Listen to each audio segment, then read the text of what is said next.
남자분들이 많으니까 아주 든든해 보입니다. 오늘은 예수님의 제자로 사는 길이라는 주제로 말씀을 증거하겠습니다. 예수님의 제자로 사는 길.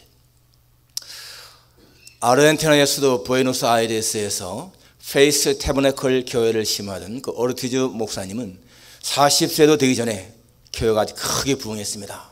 수많은 사람들이 교회를 몰려들었습니다. 그는 아주 자신의 목회가 굉장히 성공적이라 생각하면서 마음에 참 그런 들뜸이 있었습니다.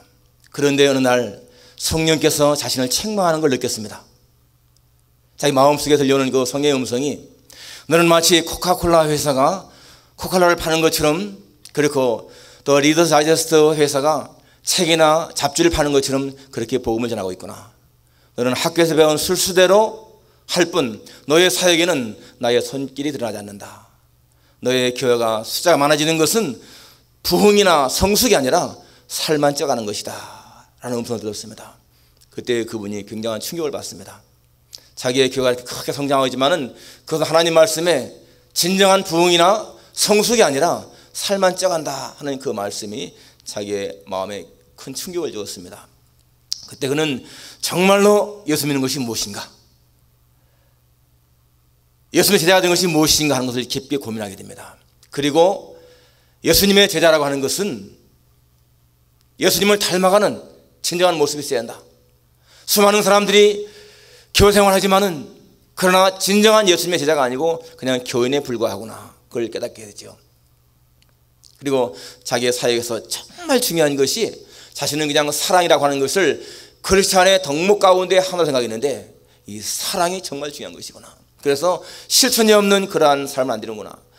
그때까지 그분은 이 오순절 계통의 목사님이기 때문에 이 성령의 은사, 방언, 영분별 이런 걸 강조했는데 그게 아니고, 성령의 은사가 아니고, 성령의 지식이 아니고 성령의 열매가 정말 중요한 것을 깨닫습니다. 요한복음 15장 8절에 나오는 것처럼 너희가 열매를 많이 맺으면 내 아버지께서 영광을 받을 것이요 너희가 내 제자가 되리라 하시는 그 말씀. 열매를 많이 맺을 때에 주님의 제자가 된다. 그 열매가 무엇인가? 생활 속에 나타나는 성령의 열매. 여러분, 성령의 열매가 풍성하다면 그는 정말로 예수님의 제자입니다.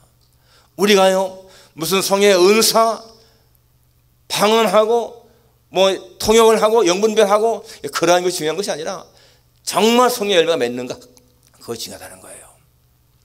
예수님의 제자가 되는 것은 바로 주님을 닮아가는 삶이다. 열매가 있는 삶이다. 오늘 이 본문은 예수님이 이제 예수님의 그 사역이 분수령을 줍니다. 지금까지는 예수님의 사역이 완만하게 진행되어 오다가 이때부터 예수님의 사역이 마치 큰 급물사 타는 것처럼 이 예루살렘을 향해서 예수님이 올라가시게 되죠. 그리고 자신이 버림을 당하고 고난을 당하고 죽었다가 사실 것을 말씀하게 되고, 본문에 보니까 비로소 말씀했다라고 했습니다. 처음으로 비로소 그들에게 가르치시되 드러내놓고 이 말씀을 하시니라고 했습니다. 지금까지는 그저 예수님이 자신의 사역에 대해서 그냥 말씀을 가르치시고 기적을 행하시고 막 이랬는데, 이제는 내가 죽어야 된다, 십자가에 죽어야 된다, 그리고 다시 부활해야 된다, 이것을 지금 말씀하시는 거예요. 그때 베드로가 거기를 막아서잖아요. 거기에 대해서 예수님 말씀이 나를 따라오려거든 자기를 부인하고 자기 십자가를 지고 따라야 된다. 바로 제자의 길을 말씀하고 있습니다. 예수님의 제자 사는 길이 무엇인가? 오늘 본문을 통해서 상고하기를 원합니다. 첫째는 예수님이 누구신가 하는 것을 분명히 깨달아야 한다는 거예요. 여기 오늘 본문의 27절에 주님이 빌립보 가이사랴 지방에 갔을 적에 묻습니다. 제자들에게 사람들이 나를 누구라 하느냐? 사람들이 나를 누구라고 하느냐? 그럴 때 여기 대답이 어떤 이는 세례 요한 또는 엘리야 또는 선자 중에 하나 합니다, 이렇게 대답을 하죠. 그때 주님 말씀에 너희는 나를 누구라 하느냐 이렇게 묻습니다. 그때 베드로가 주는 그리스도십니다 라고 대답합니다. 마태복음 보니까 주는 그리스도시요 살아계신 하나님의 아들이십니다. 그 베드로의 대답을 들으신 예수님이 아주 기뻐하시는 모습이 나타납니다. 바요나 시몬아 내가 복이 있다 라고 하십니다. 그러면서 내가 이 반석에 내 기업을 세우겠다 이런 말씀을 하시잖아요. 교회 밖에 다른 사람은 몰라도 바로 교회 안에 있는 사람들은 예수님 누구신가를 분명히 기억해야 돼요. 예수님은 관심이 정말 이 외인들에게는 관심이 없었습니다. 그러나 여러분, 하나님의 택한 백성들, 그들의 관심이 있었습니다. 오늘도 마찬가지입니다. 여러분, 교회 밖의 사람들은 예수님이 누구인지 모른다 할지라도 교회 안에 있는 사람들은 예수님에 대한 확실한 고백이 있다는 거예요. 예수님은 성경에 보니까 하나님의 비밀이라고 했습니다. 여러분, 비밀이라고 하는 것은 아무나 아는 것이 아니지 않습니까? 아무나 아는 것이 아니라는 거예요. 예수님은 하나님의 비밀입니다. 그래서 외인들은 들어도 깨닫지 못하고 보아도 볼 수 없는 거예요. 그러나 여러분, 이 교회 안에 있는 사람들은 주님이 밝혔잖아요. 내가 누구인가? 오늘 말씀대로 나를 누구라 하느냐? 베드로의 고백대로 주는 그리스도십니다. 그리스도가 무슨 뜻입니까? 메시아 아니에요. 메시아. 구주란 뜻입니다. 이 세상의 지식으로는 예수님을 알 수가 없습니다. 여러분, 이 세상에 아무리 위대한 지식이라 할지라도 그 지식 가지고서는 예수님을 알 수가 없습니다. 이 철학사에 보게 되면 아주 두드러진 사람이 임마누엘 칸트 아닙니까? 17세기에 이 임마누엘 칸트는요, 이 18세기 이후에 철학에 막대한 영향을 끼친 사람입니다. 임마누엘 칸트. 임마누엘이 뭐예요? 하나님 함께 계신 뜻 아닙니까? 그는 5살 때 세례받으면서 그 이름을 임마누엘로 그렇게 지음받았습니다. 그 어머니가 경건한 사람이었죠. 그렇지만은 그는 평생토록 아주 도덕적으로 깨끗했고 양심에 따라 살았지만은 하나님에 대한 믿음은 없었습니다. 여러분, 중세 시대에 걸쳐갖고 18세기까지는 절대자가 있었고 이 절대자를 다 인정했습니다. 하나님 말씀 다 인정했습니다. 그런데 이 칸트 때에 와가지고서 이 절대에 대한 개념이 무너지잖아요. 절대자가 없다는 거예요. 이 칸트는 그렇게 이 신앙을 무너뜨린 그런 사람입니다. 그러니까 지식은 많다 할지라도 하나님을 아는 지식은 없는 거예요. 또 20세기를 대표하는 장폴 사르트 같은 사람, 정말 프랑스의 대표적인 지성인 아닙니까? 얼마나 이 사르트는 그 당시에 인기가 많았는지 가는 곳마다 이 사람에 대한 신문사의 전담 기자가 있을 정도로 그렇게 아주 유명한 사람이었습니다. 역시 장폴 보니까 바울이거든요. 그 사람 이름도 이 성경적인 이름을 딴 거예요. 그렇지만은 그 사람 역시 마찬가지로 하나님에 대한 지식은 없었습니다. 그는 철학에는 많은 공을 세웠죠. 그래서 인생을 논하기를 인생은 B와 D 사이의 C다. 그런 말을 했습니다. 인생은 B와 D 사이의 C다. B는 birth, 태어남이고 D는 death, 죽음이고 그 사이에 C는 choice라는 거예요. choice. 그러니까 인생은 태어나고 죽는 사이에, 그 죽음 사이에 나타나는 모든 선택이다. 이런 말을 했어요. 실존이 본질보다 앞선다고 하는 실존주의 대가 아닙니까? 그렇지만 역시 마찬가지로 그는 하나님에 대한 지식은 없었습니다. 그렇기 때문에 마지막 숨질 때 그의 모습, 마지막 최후의 모습 보게 되면 아주 굉장히 참 불행한 그러한 죽음을 맞이하게 되잖아요. 물론 그의 장례 행렬 때는 막 수만 명이 모여서 그 애도했지만은 여러분, 세상 사람의 눈으로 볼 적에는 굉장히 위대한 사람이지만 하나님의 시각으로 볼 적에는 아주 무가치한 불쌍한 존재에 지나지 않았습니다. 그렇지만 여러분, 베드로 보십시오. 저 갈릴리의 무식한 어부에 지나지 않았지만은 그 베드로는 하나님의 사람으로 쓰임받지 않습니까? 칸트의 철학이 아무리 위대하고 사르트의 철학이 아무리 위대하다 할지라도 그 사람들의 철학으로서는 한 영혼도 구원치 못했습니다. 그렇지만 여러분, 베드로의 설교 한 번에 3,000명이 5,000명이 회개하고 들어오지 않습니까? 영혼을 살리는 일에 우대에 쓰임받지 않습니까? 예수님의 제자는 바로 예수님이 누구신가 한 것을 확실하게 믿어야 돼요. 정말 여러분, 이 목사의 마음이 가장 안타까운 것은요, 교회 안에서 수많은 설교를 들으면서도 예수님에 대한 확신이 없는 사람들. 예수님이 누군가 하면 예수님은 그저 저 유대 나라에 있던 한 선지자에 불과하지, 사람이지, 성인이지, 그런 사람들을 볼 때마다요 마음이 아픈 거예요.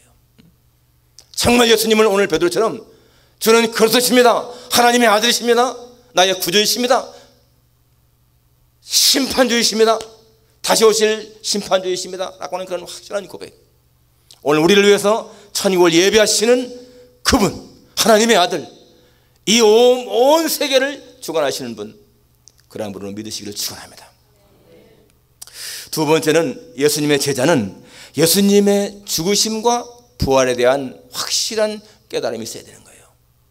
오늘 31절에 인자가 많은 고난을 받고 장로들과 대제사장들과 서기관들에게 버림받아 죽임을 당하고 사흘 만에 살아나야 할 것을 비로소 그들에게 가르치시되, 주님은 이제 자신의 그 메시아의 비밀을 공개하시는 거예요. 지금까지는 여러분 예수님이 그저 기적을 행하시고 병 고치시고 산상수훈에서 말씀을 가르치시고 천국 시민들은 이렇게 살아야 한다 이런 것만 말씀했지만은 여기에 이르러서 이제는 자신의 죽으심과 부활을 비로소 가르치셨다. 예수님이 이 땅에 오신 가장 중요한 목적을 이제 밝히신 거예요. 우리는 예수님의 제자는 여러분 예수님의 사역이 무엇인가를 기억해야 됩니다. 여러분 예수님의 사역은 영광의 사역이 있고요, 고난의 사역이 있어요. 이 영광의 사역이라고 하는 것은 뭡니까? 많은 사람들에게 인정받는 겁니다. 병 고쳐주고 기적을 행하고 그러면 사람들이 어떻게 합니까? 환영하잖아요. 그러지만은 예수님의 진정한 사역은 고난의 사역입니다. 십자가에 죽으시는 것인 거예요. 이 십자가에 죽으심 여러분 그것은요 사람들이 별로 안 좋아합니다. 예수님이 기적을 행하고 많은 걸 베풀어주고 병 고치고 이럴 땐 좋아하지만은 예수님이 죽으신다라고 할 적에 사람들이 별로 안 좋아하는 거예요. 그러나 예수님의 이 고난의 사역이 하나님에게는 최고의 영광의 사역 아니겠습니까? 사람이 볼 적에는 별거 아니지만은 하나님 보실 적에는 여러분 이 예수님의 십자가의 죽으심이 가장 중요한 사역인 거예요. 그러니까 예수님이 부활하신 다음에 그 엠마오로 가는 길에서 두 제자를 만나잖아요. 그들에게 같이 대화할 적에 이런 말씀하잖아요. 미련하고 선지자의 말한 것을 마음에 더듬이는 자들이요, 인자가 이러한 고난을 받고 그리고 내세에 들어갈 것이 아니냐, 자기의 주님이 이러한 것을 고난을 받은 다음에 자신의 영광에 들어갈 것이 아니냐. 그러니까 고난을 통과해야 영광이 있다 그 말이거든요. 그런데 사람들은 그저 고난 없는 영광을 생각합니다. 그러나 주님은 언제나 고난이 뭔지라는 거죠. 여러분 이사야서에 나오는 그 고난 보세요. 예수님이 왜 고난 당하십니까? 그는 실로 우리의 질고를 지고 우리의 슬픔을 당하였거늘 우리는 생각하기를 그는 징벌을 받아서 하나님에게 맞으며 고난을 당한다 하였노라. 그가 찔림은 우리의 허물을 인하며 그가 상함은 우리의 죄악을 인함이라. 그가 징계를 받음으로 우리가 평화를 누리고 그가 채찍에 맞음으로 우리가 나음을 입었도다. 전부 다가 여러분 하나님 예수님의 고난은 우리 때문이라는 거죠. 로마서 3장 23절에 보니까 모든 사람이 죄를 범하였음에 하나님의 영광에 이르지 못하더니 그리스도 예수 안에 있는 구속으로 말미암아 하나님의 은혜로 값없이 의롭다 하심을 얻은 자 되었느니라. 하나님이 이 예수로 말미암아 그의 피로 인하여 믿음으로 말미암는 화목제물로 삼으셨다. 그러니까 하나님이 예수님을 화목제물로 삼으셔서 대신 죽게 했다는 거죠. 예, 우리는 이러한 사실 속에서 하나님의 엄청난 사랑을 발견할 수 있는 거예요. 자기의 독생자까지도 아끼지 않고 내어주시니 여러분 한번 생각해 보세요. 여러분이 어떠한 중요한 일에 여러분의 자녀를 죽게 하겠습니까? 어떠한 사람도 다 거부할 거예요. 그런데 하나님은 자신의 독생자까지도 아끼지 않으시고 우리에 내어주셨다. 우리는 이런 말을 들어도 별로 마음에 감동이 없어. 항상 들어온 말이기 때문에. 그러나 아버지 여러분 그 말씀을 곰곰이 생각해 보세요. 우리의 입장에 생각해 놓고 내가 어떠한 일에 내 자식을 죽게 내버려둘까? 무엇에? 그런 하나님의 사랑을 우리가 생각한다면 여러분 우리는 예수님이 왜 이 땅에 오셨는가? 왜 고난을 당하셨는가? 왜 부활하셔야 되는가? 알아야 되잖아요. 예수님의 제자는 그런 예수님의 고난과 부활에 대한 깨달음이 있어야 한다 하는 것입니다. 세 번째는 이 예수님의 제자는 사람의 일보다 하나님의 일 우선해야 된다. 오늘 여기 지금 예수님이 내가 죽어야 된다 그러니까 베드로가 32절에 베드로가 예수를 붙들고 항변하매 그런 말이 나오죠. 여기 항변한다고 하는 말이 영어를 보니까요 리뷰크입니다. 여러분 리뷰크라는 말이 무슨 말이에요? 꾸짖다, 책망하다 그 뜻이거든요. 그리고 그 다음에 예수께서 돌이켜서 제 아들을 보시며 베드로를 꾸짖어 이르시되 거기 꾸짖는 말 똑같이 리뷰크입니다. 리뷰크 똑같은 말이에요. 여러분 지금 이 베드로가 예수님을 꾸짖고 있습니다. 굉장히 좀 웃기는 말이죠. 예수님이 내가 이제 죽고 사흘에 부활이 된다. 그러니까 베드로가 예수님을 붙들고라고 했습니다. 이 붙든다는 얘기는 끌고 가는 거예요. 붙들어가지고 테이크, 투크 끌고 가는 거예요. 끌면서 이게 지금 꾸짖는 겁니다. 그게 무슨 의미겠어요? 지금 무슨 말씀하시는 거예요? 말도 안 되는 말을 하고 있는 거예요? 하고 예수님 꾸짖는 겁니다.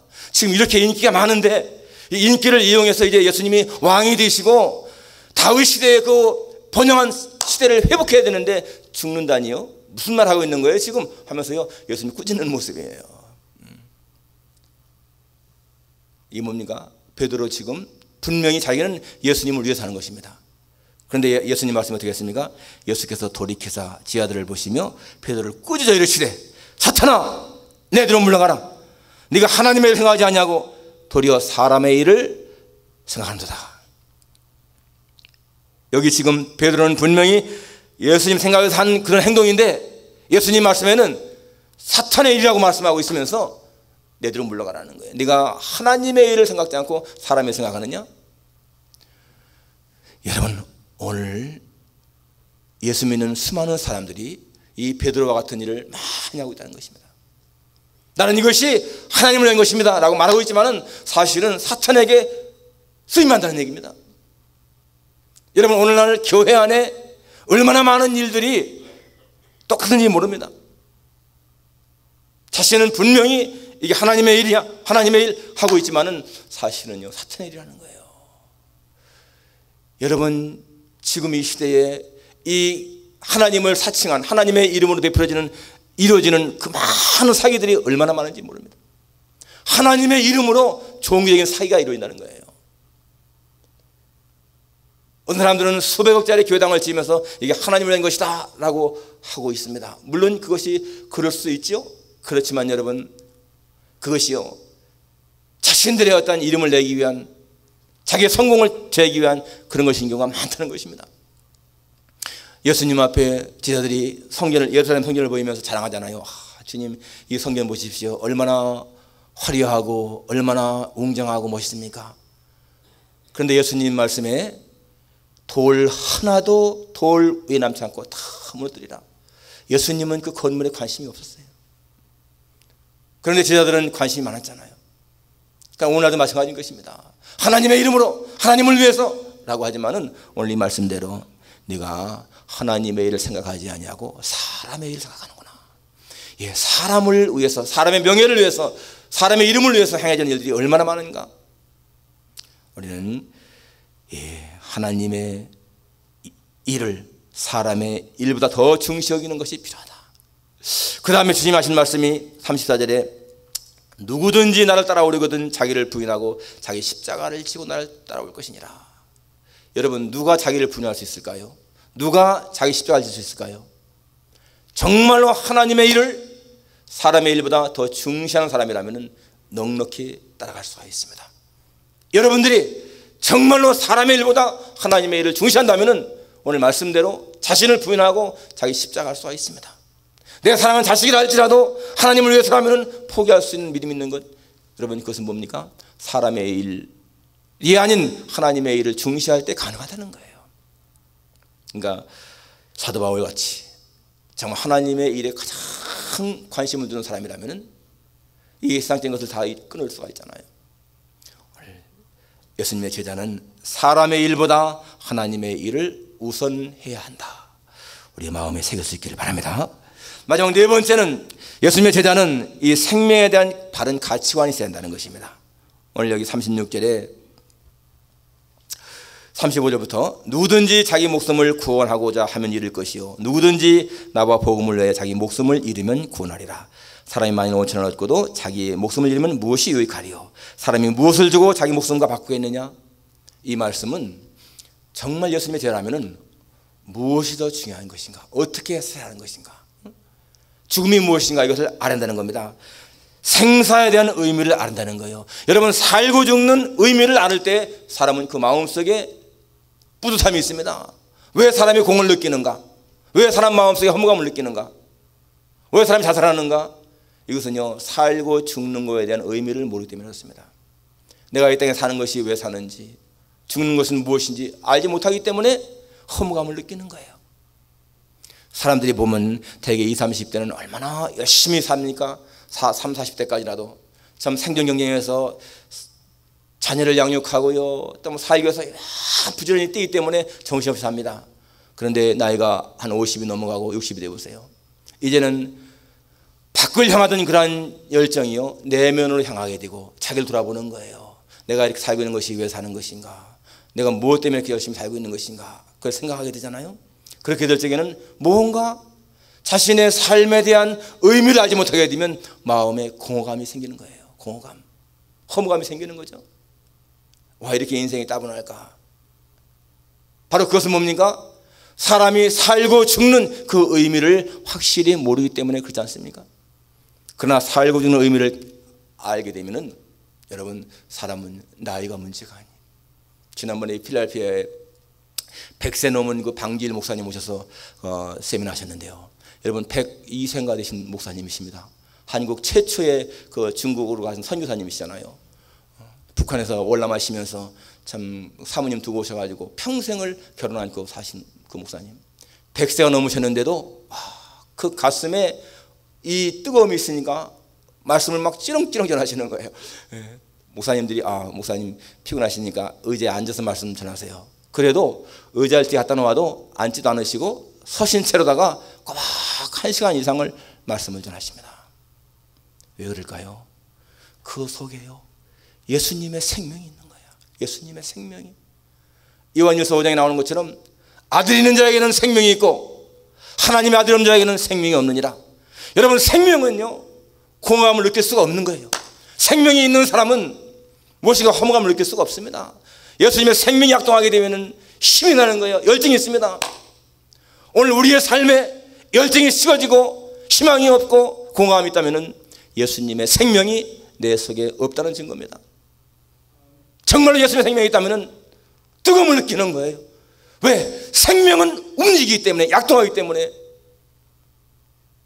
우리가 예수님을 구주로 고백하는 제자들이라면 우리 안에 예수님의 생명이 있잖아요. 성령이 있지 않습니까? 너희가 하나님의 성령인 것과 하나님의 성령이 너희 안에 계셔서 알지 못하느냐? 예, 우리 안에 성령께서 계시지 않습니까? 그런 사람은요, 생에 어떠한 공허감, 허무감을 느낄 수가 없는 거예요. 생명에 대한 가치관, 바른 가치관, 생사에 대한 가치관, 살고 죽는 것에 대한 분명한 확신, 여러분, 이것이 있으면 삶도 두렵지 않고 죽음도 두렵지 않고 매일매일 생활 속에서 하나님과 동행하는 그런 기쁨이 있지 않습니까? 오늘 예수님의 제자로 살아가는 길, 주님에 대한 확신, 예수님 누구신가에 대한 그런 확신을 가져야 되는 것이고, 예수님의 죽으심과 부활에 대한 깨달음이 있어야 되는 것이고, 그리고 하나님의 일을 사람의 일보다 더 중시 여기고, 그리고 생사에 대한 바른 가치관을 가지고 주님을 따라가는 여러분과 제가 되기를 주님의 이름으로 축원합니다. 기도하겠습니다.